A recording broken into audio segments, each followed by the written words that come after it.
Welcome to Saving UX. I'm your host, Jeremy Kriegel. Every episode, I talk to UX veterans about the challenges facing our practice and what we can do to make it better.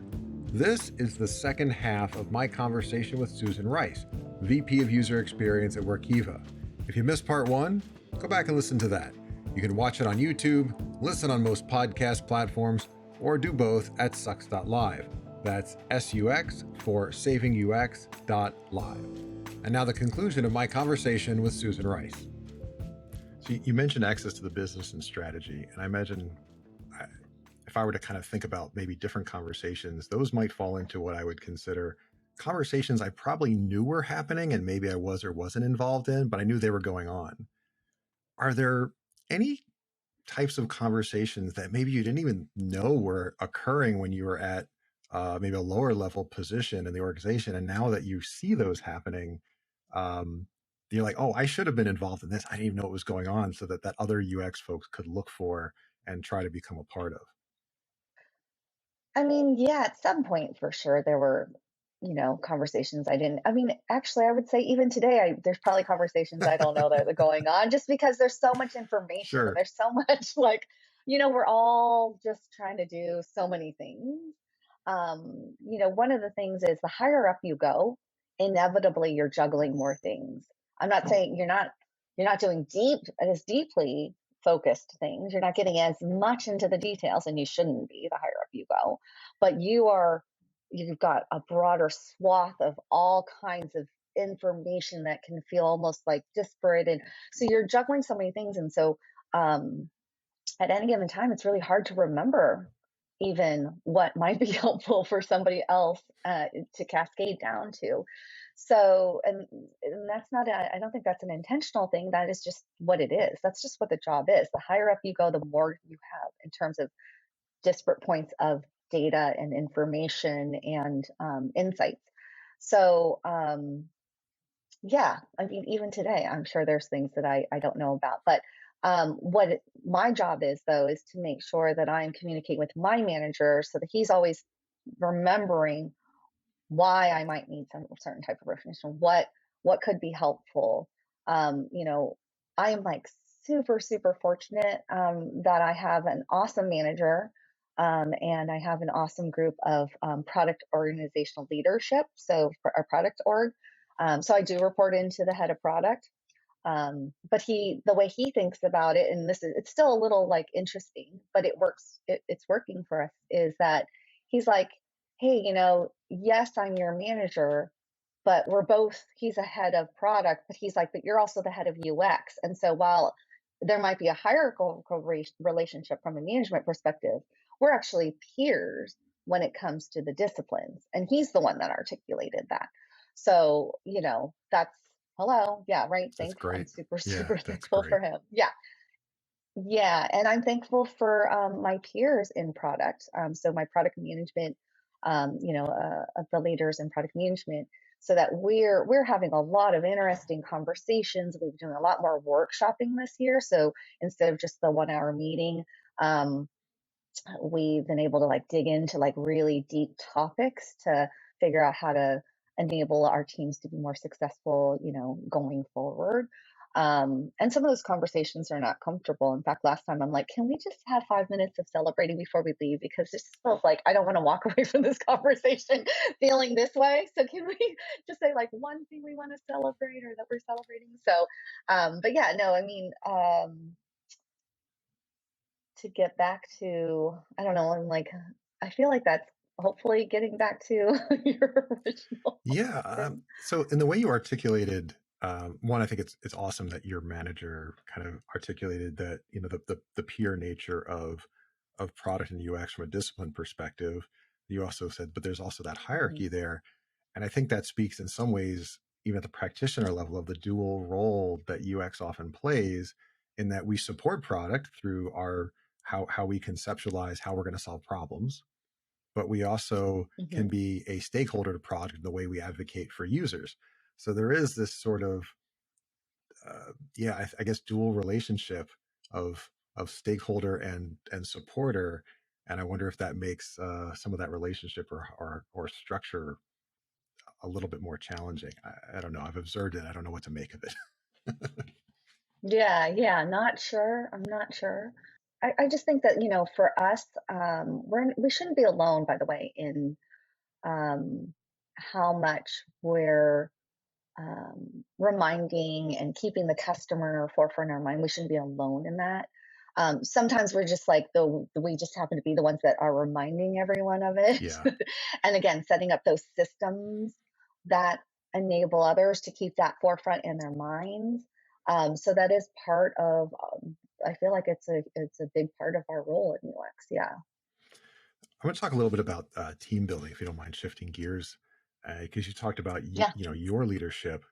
Um, I'm curious how you think about developing the next level of leaders under you. How do you view them and preparing them um, for their growth in their career and how to be effective leaders within your team?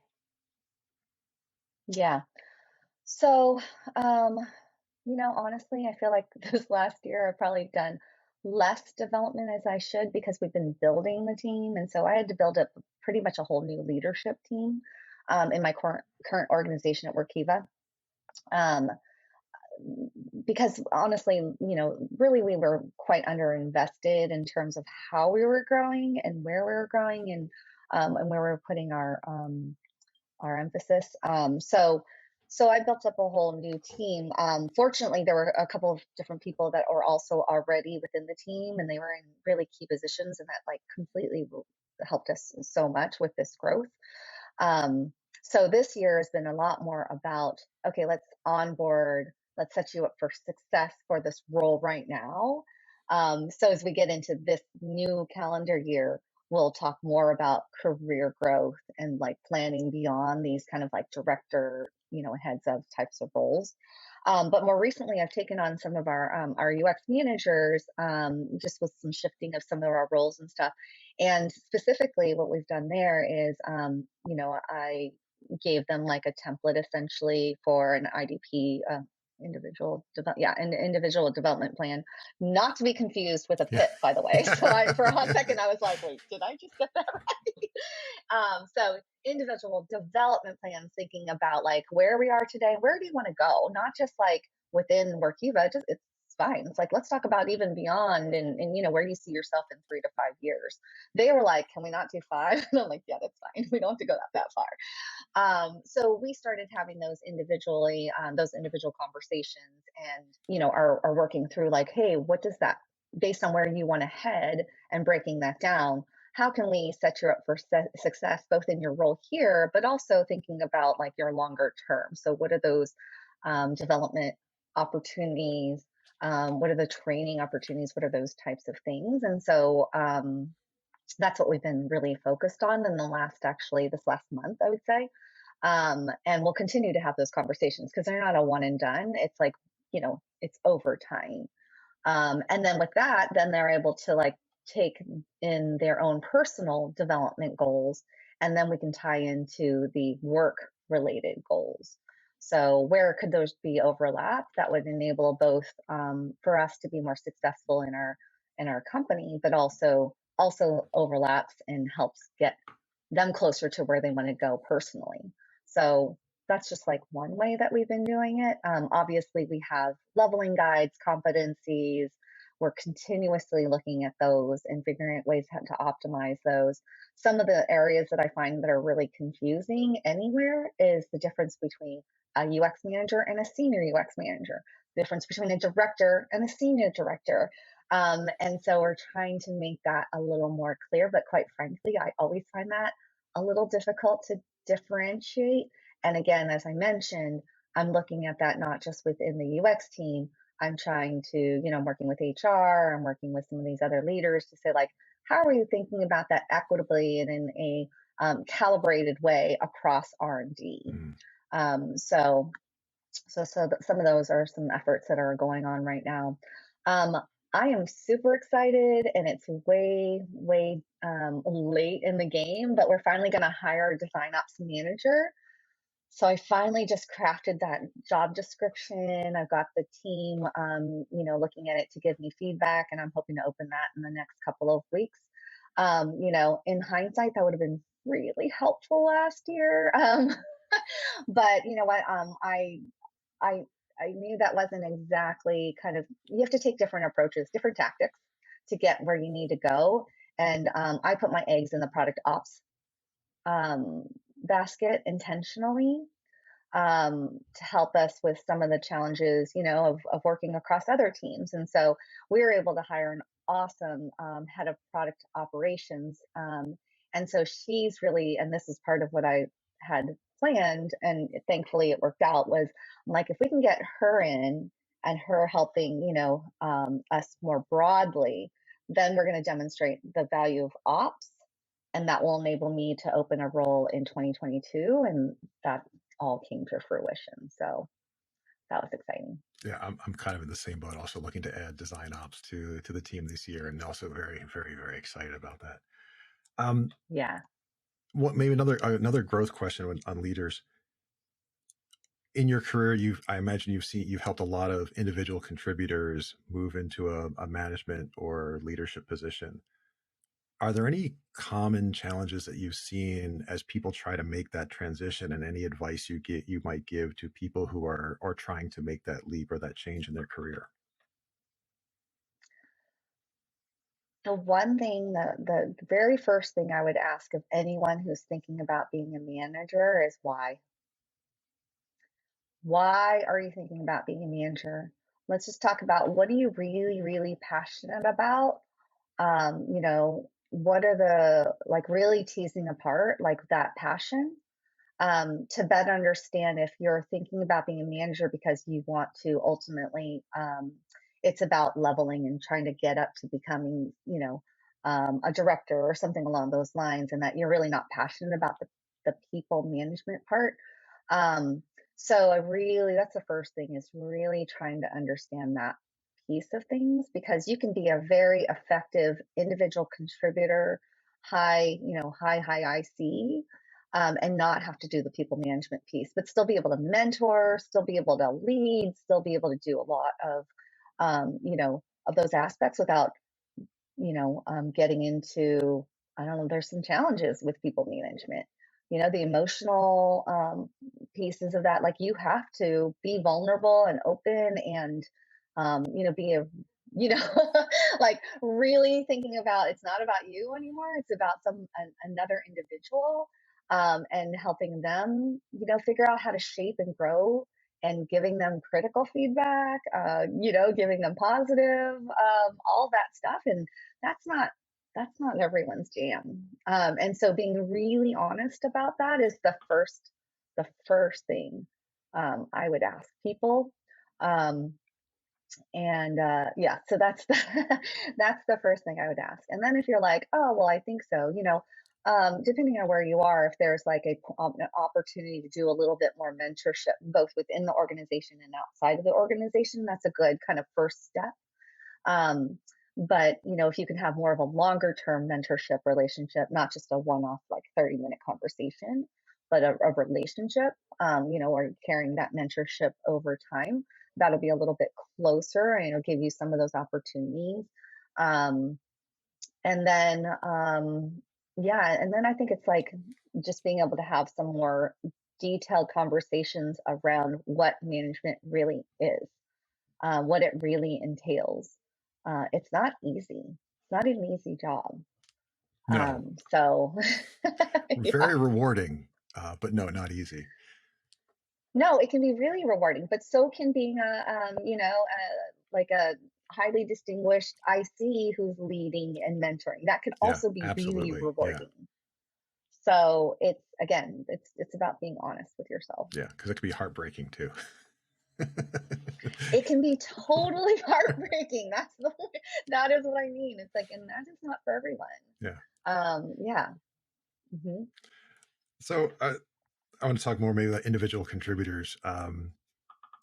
Your background, I think, is one of the things that's interesting. Oh, there's a lot of things that are interesting, but one of the things that's interesting is in your education. When we started in design, as you mentioned, there were no academic programs. You got into UX through something else. So you have your psychology degree. I was in art and English. Um, but you then also went and you got your master's. You went to Bentley. So you've had both the, well, I would say very related field, but not directly in design or UX. you've had the UX education, you're creating teams of people who now have the opportunity to study in some of these programs or boot camps, or get their education in some other ways. How do you look at the, I guess, the evolution of UX education, and how does that kind of inform some of the choices you make when you're making hiring decisions? Yeah, that's a great question. I think that's evolved over time. Um, so by the way, this is a funny thing. So when I joined Staples, I was in my last semester at Bentley, and they were so strict at the time about having a master's. Anyone in UX at Staples at that time had to already have a master's. They gave me such a hard time that they're like, well, how do we know you're going to graduate? How do we know you're going to finish? And it's like, really? You think at this point, $40,000 later, I'm You're just gonna going to quit? just Yeah. drop out this one last class? And that, yeah, then I couldn't be on the Staples team. So that's kind of a funny little story, by the way. Probably they're not happy about me telling it. But in any case, they took me on, they trusted me enough. And guess what? I finished. But yeah, no, it was interesting because back then, like, we went to school. I have a couple of friends, Lisa is one of them, that we get together ever so often, and we just laugh about how we were in such the right place at the right time, because that was one of the first real programs, and it's part of the McAllen Business School. So super awesome of Bill Gribbons to see that, just have that understanding of this is more than it's not a design school type of education. This is about being tied to the business and business results. So super thankful for that. But at the time, like, they didn't have a lot of programs and stuff, and so we were kind of some of the earlier, people going through such a robust program of that nature. And we laugh because UX hadn't blown up the way it is now. So we look back and we're like, oh my God, they're in just such a great position in terms of the timing of the growth of our community and of our our field. um, and so that was just like, honestly, it was luck.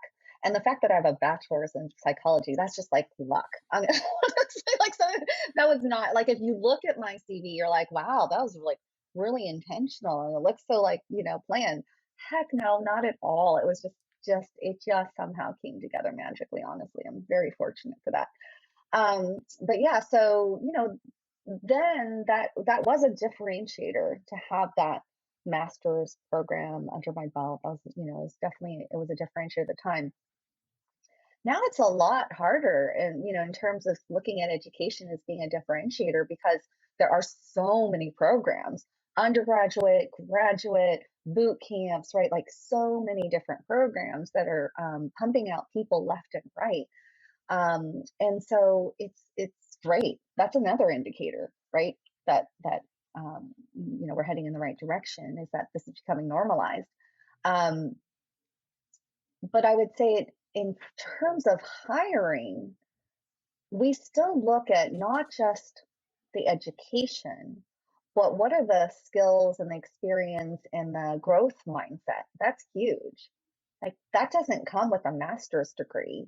That comes with you being a human being and understanding, the importance, like that you want to learn, that you're hungry for that you're open, that you don't have a fixed, like, oh, this is the only way to do something, and we got to do a process, and the UX process is this way, and blah blah blah blah blah. Like, that's not gonna work. We're all change makers being in UX. That's one of the things. We're all change makers if we're doing this effectively. And so, to be that, you have to be open and you have to have a growth mindset, because every context in business is different. And so you've got to figure out, based on what I have here in this moment, in whatever level of role, where am I going to be able to drive the most change, and how am I going to do that effectively? You got to be open to whatever it is that's handed to you. So I think that's more important than looking at um, the degree. Now, obviously, it's not the only thing. We have different levels, we have different expectations depending on what the complexity is for any given role. And so, yes, like many other organizations, we're going to be hiring more senior designers than we are, junior designers or associate level, because of the way we're set up and in terms of like the complexity of that problem and that problem area. So, so it just depends from that perspective as well. But, um, one of the things that I was thinking about with these boot camps in different degrees is we have a lot of imposter syndrome in UX, and there's probably many different reasons for that. But one of the ones that I just kind of wonder about is the more experience you have in anything, the less likely I believe you would have imposter syndrome. And if you only have like 3 months worth of a boot camp of experience, I feel like that is going to naturally put you in the position where you're going to have an increased likelihood of having imposter syndrome. To jump into a role and then and think that you're going to be able to know how to handle those situations with 3 months of of school. I mean, that's just I hard. don't know if I would consider that Yeah, imposter syndrome. I might say that that would be humility and an acceptance of reality. If you only have 3 months experiences, you really don't know what you're doing, and acknowledging that it's true. is That's a good point. should That's be the baseline. If you have 3 months of experience and you think you can jump into a yeah. senior role, that's a different type of imposter syndrome. Yeah, that is a good point. Yeah, I Uh, can't figure out where there's some UX leaders that I'm like, there's no way you have imposter syndrome. Are you kidding me? Like you know exactly. You're like, oh my God, you're like my woo, and yet, like it's fascinating that so many people have imposter syndrome. I have moments of it. I wouldn't just say it's like yeah, blanket. But I just kind of wonder the moments of it. Isn't that most people, regardless of what role you have? And then is it imposter syndrome, or is it like that stretch of like, ooh, this is a whole new situation. Do I really know what to do here? But yeah. shouldn't we always be stretching in to some extent also? So I don't know the balance of all those things. But yeah, no, that's a good point. I thought of design or UX, and I use the terms interchangeably because lots of other people do, but I do prefer UX as a I term. know. I've looked at it as a journey from ambiguity to clarity in many Hmm. ways. In the Yeah, beginning, doesn't matter how senior we are, we all start from that ambiguous place because it's a new problem and we don't may not have the domain expertise, or if it had been solved before, we wouldn't have to worry about it. And I think that the yeah, big difference between a junior person and a senior person is, well, we all start there again. We all start together as not knowing. The senior folks can at least say, I've been through this journey enough. I may not know where the end is, but I know I'll be able to get there. And I have enough things to draw on that I can move through this journey and get to an end at a reasonable time, quality, et cetera. And the junior person might not have enough in their experience toolbox at whatever to feel like they know they have that confidence they can get there. Um, yeah, yeah. That's how our competencies and leveling guide are outlined in terms of like scope and complexity. Yeah. you mentioned something else interesting. You talked about that level of experience and new folks and senior folks, and that because of your environment, you tend to be hiring more senior people. And I found the same to be true in a lot of my experience. And I feel like when I look in the market now, there's a lot of competition, and it's very tight for senior people. I'm hiring senior people now, and it's hard to find the good applicants that are the great fit. It's tough interviewing. And when I put out an associate level, entry level role, I had 100 applicants in a day. Um, Yeah, totally. Of course. and and I think so. I guess my question is, it does feel like, as maybe as part of our maturity, that we do tend to rely more on the senior people. Are there things that we could do better as organizations to give more opportunities to some of these new people starting out? Because it does seem like you said, there's an overwhelming number of them, and they're struggling to find good opportunities for that first job. But what can we, as I guess managers and Hmm. UX leaders, do to help them and make it easier, or give them those opportunities?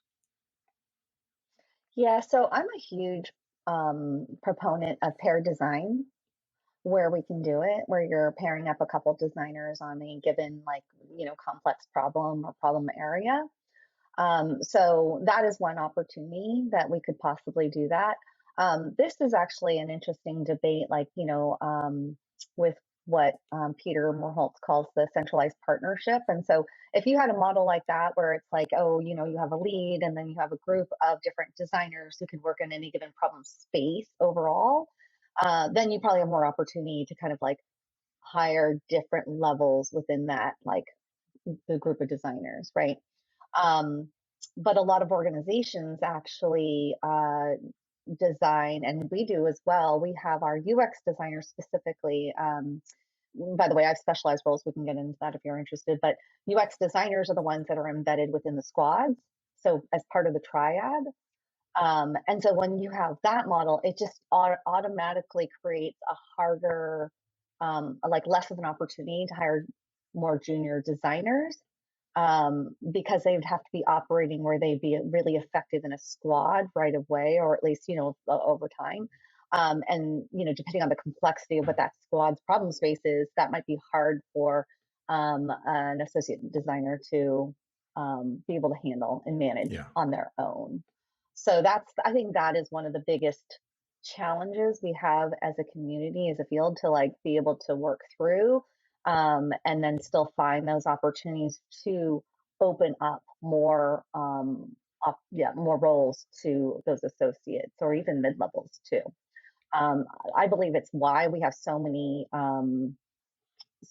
roles for seniors specifically, even more so than leads. Yeah. Like that, yeah, that is the bigger need, because anecdotally, I believe it's because of that embedded model. Hmm. So I think the idea is like, okay, well, how can you still have possibly, because I do believe, quite frankly, in the embedded model. I do believe in it because that's where you're going to have that trusted relationship and that voice at making those decisions together, when you have a designer there as well. Now, if they're only there sometimes, oops, they're forgotten. Right? They're forgotten. And so that becomes its own challenge and problems. And so that's what we're trying to avoid, is we're actually like, oh no, this is a triad. They're building those relationships together. They're, working together throughout the life cycle of whatever they're working on. Now the question becomes, is there enough ebb and flow within any given problem area that you can split the work up a little bit? And then could that be the way then you can hire more junior designers?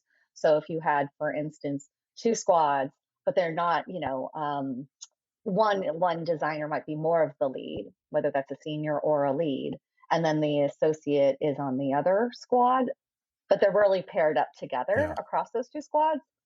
That's, I think, where we can see more opportunities to then again open up more associate level roles. Yeah. We're experimenting with something similar right now, but yeah, don't see a Mhm. lot of that, and still need more senior people than entry level to make that work. Well, and a lot of it has to do with the size of your UX team as well. So if you've got a smaller team, you just can't, Yeah. yeah, you can't afford to do that. So it really has, I think it's more about like how do the larger UX teams um, open up those opportunities? Yeah. There's so many things that I still want to ask, but I also want to, be mindful of our time here. So I thought maybe something good to wrap up with is, when I've heard you speak before, you've often talked about how you celebrate with a team and kind of bond together, especially in the world of virtual work. So I wonder, maybe how do you think about like creating that, the culture and the bond within your UX team, especially given remote work and how physically disconnected we are in this time. Yeah, I mean, honestly, at the end of the day, I'm just somebody that likes to have fun. So it's really just about that. So actually, and it's funny, my head of content design, she's like, I don't know, are we having enough fun? I'm like, yeah, no, let's find new ways of having, like, more ways of having fun. So we're really just trying to, there's no, like, just continuously add different elements. So whether that's like, the simple one is everyone's on Slack or some version of Slack, right? So how do we make sure every week we have Fridays on Fridays? So those are, calling people out. Anyone in the team can kick off Fridays, and that's where anyone on the team celebrates somebody else on the team for doing some awesome work for that week. So, one of our lead UX researchers just kicked it off a couple hours ago. I didn't have time to jump in there, but I will at some point. And it's really great. And it's just like celebration. Like we should make it like always remember to add like moments of celebrating the hard work that we're doing. And that's one of those things that, can be easily forgotten. Yeah. And so we do that on the weekly. We do it on we just had our look back for 2020, H2 of 2021, where that was like 2 hours of us going through and celebrating some of the great work we're doing at another deeper level. And then those are like celebrations, reminders, of each other. But we also have like a Zoom coffee hours. It's so funny. We usually use Google Meet, but then we call this is the one thing we do Zoom work. Anyways, so it's a coffee hours, and we've been playing around with that for some time. When I joined, they had one every day, but then because it was optional, nobody was showing up, and so it was kind of confusing. So we've iterated with that, and ultimately we are now at every other Friday. It's just half an hour, but we do breakout groups because enough people show up that what was happening is we'd sit there and we'd be like, okay, there's like one person at a time, and it's just like an awkward conversation when 9 people are watching and one person's That's a talking. good idea. So what we do is we start with the group, then we break out into breakout groups, and we'll have some kind of topic or we'll do something, and then we'll come together. Today is actually we'll do a game. So sometimes we'll do a game or something fun, and not just have a conversation. So I actually wanted to do. There's a game called Werewolf or something like that, but that's going to have to. I think it might be an hour, not half an hour. So I'll do that later on. But yeah, we have like different events. We have our UX Team Jam. We did that in November, and so we actually did a couple of different things. We did empathy mapping for each other. So I took a stretch and I was like, I don't know, I've never empathy mapped a team to teams. But as we are continuously growing and adding new people, and we have different disciplines, and just making sure that we're working the most effectively with one another, we did empathy mapping at the kind of like at the team level, at the discipline level. Sorry. So that was fun. Like we had a number of different exercises. We have huge Who Am I board, where people can show and just like share not just like where they live because we're remote, right, and what their core hours are and what their title is and what their projects are they're supporting, but the rest is about the individual. It's like I had everyone take the Enneagram, and we had a whole session around the Enneagram and mapped ourselves together on the Enneagram board, and we just had conversations around that. So a lot of that is like, hey, the more you can learn about yourself, the more you're going to be able to um, effectively work with others. And then the more people understand about who you are, then they can figure out how to motivate and how to like work most effectively with you. And so building in a lot of those types of um, I don't know, like practices to our work um, is like, to me, that's really important, and it makes us all better humans. I think that is a fantastic Yeah. sentiment to end on. So, Susan, thank you so much for joining. If people want to hear more about what you're up to, any social media channels where they can find you? Yeah, LinkedIn is honestly that's the easiest and best one for me. I'm there all the time. Great. Well, again, really appreciate you taking the time today. I will kind of extract some of the things from our conversation and make sure we get those up on the show notes. And you'll be able to find those at sux.live. That's sux.live for Saving UX. Be sure to subscribe so you don't miss any future episodes and insights that all the folks have shared. And you can also go to the site to find past episodes. There's great nuggets in each one.